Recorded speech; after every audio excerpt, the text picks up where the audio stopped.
Welcome back. Talking SDSU football this week with Matt Zimmer. And SDSU has 34 players, Zimmy, listed as seniors on their roster. That is a wild ton if you compare it. North Dakota State is right there with them, but North Dakota has 23 that I looked at. USD has 6. Montana State with 12 listed as seniors, and SDSU has 34. Is old necessarily better? For the most part, yeah. You're more experienced, you're more physically advanced. You have, especially when, it's hasn't been a bunch of coaching changes, it's the same schemes, all those things, that helps. But also I think it's a sign that you're talking about a program that recruits well.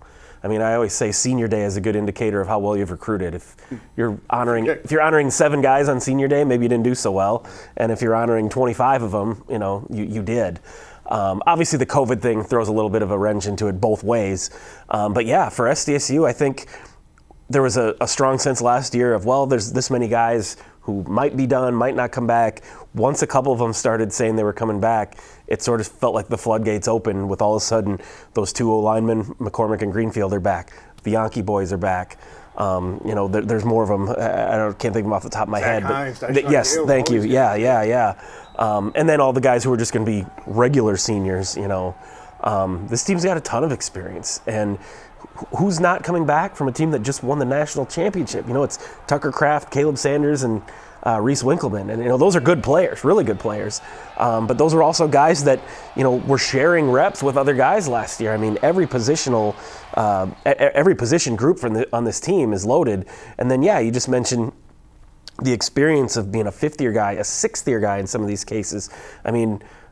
Ryan Olsen made the joke to me, I don't even have to go to practice. I can let Mason and Garrett run it because these guys have been doing it so long. I think that's going to be a huge benefit. And McCormick will, yeah. But it does, talking to the guys, sounds like there was absolutely a collective effort to, if you got one more year, let's come back and let's do this again. There's no doubt that I think once a couple of the guys decided and started talking, it was more like, hey, let's do this together and come back and run it back.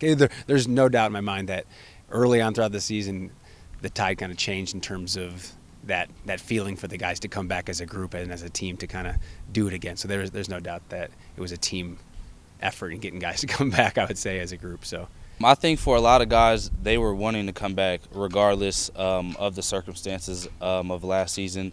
But I think just the bittersweet moment of us actually winning it last season gave guys a little bit more confidence to come back, knowing that there's a great chance that we could do it again. So I think that added motivation just kind of gave guys the go-ahead to come back for another season.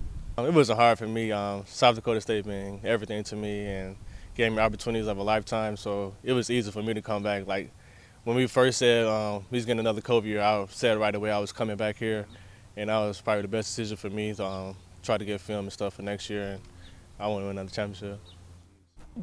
All right, as DyShawn said, win another natty and put some resume tape together for the next level, as they call it. How many Jacks guys this year legitimately are NFL prospects? There's a lot of them. More than they've ever had. They don't have the blue chipper, like a Dallas Goedert or a Tucker Kraft that they've had in the past. But, it starts with those 2 offensive linemen, Mason McCormick and Garrett Greenfield. I don't know how high they could go. It's really tough. We've seen guys that we really thought were going to go high and then they fall off, and then we've seen other guys that we thought were maybe kind of on the fringes who end up getting drafted earlier. But I know in the case of McCormick and Greenfield, Ryan Olsen made the point that all these offensive linemen who have come back for that COVID year have seen their stock skyrocket. Cody Mock from North Dakota State. That's the perfect example. He was like a 6th, 7th fringe guy if he had come out his regular senior year. He comes back for his 6th year, goes in the 2nd round. I think specifically to offensive line, there's so much more you can learn, so much more you can physically, develop in that time with that extra year. So those 2 are the ones I'll have my eye on the most. But Zach Hines at tight end, Isaiah Davis at running back, Adam Bach at linebacker, DyShawn Gales potentially in the secondary, Jason Freeman maybe at linebacker. I don't know. He's really undersized, but he's made a whole career out of, proving the skeptics wrong. The Yankee twins at wide receiver. It's tough to Jake Wieneke didn't make it. So does that mean they won't? I wouldn't put it past them. We've just seen so many guys who have sort of beat the odds and proven that they can do it. And, there's so many guys in the league right now. Don Gardner, Chris Oladokin.